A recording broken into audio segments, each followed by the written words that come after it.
Hy sê die Adventiste is die enigste konsekwente protestante. Nou luister mooi. As jy gaan lees in hulle eie dokumente in St. Catherine's Catholic Church Sentinel, sê hulle daar, en ek skryf dit daar in Afrikaans, maar dit is hier so gehighlight as jy die Engels wil lees. Mense wat dink dat die skrifte die alleen gesag moet wees, moet ooreenkomstig die logika 70 Adventiste word en Saterdag Sabbat hou. Of jy's 'n Katoliek, of jy's nie 'n Protestant nie, of jy's 'n Katoliek of jy is 'n Adventist. Is dit wat Mark sê? Nee, dis wat hulle sê. Luister mooi. Kom ons gaan terug na Rome toe.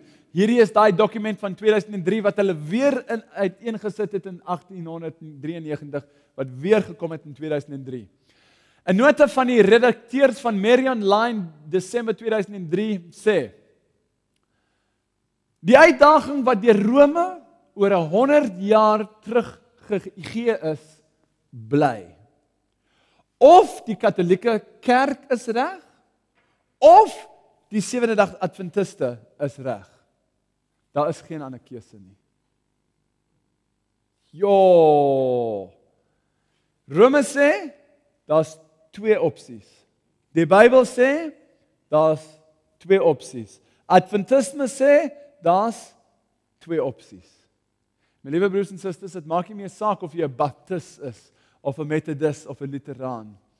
Daar's net een kerk wat die dier irriteer.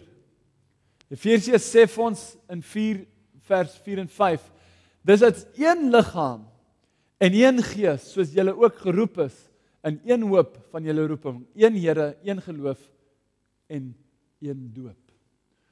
Hoeveel opsies is daar veronderstel om te wees?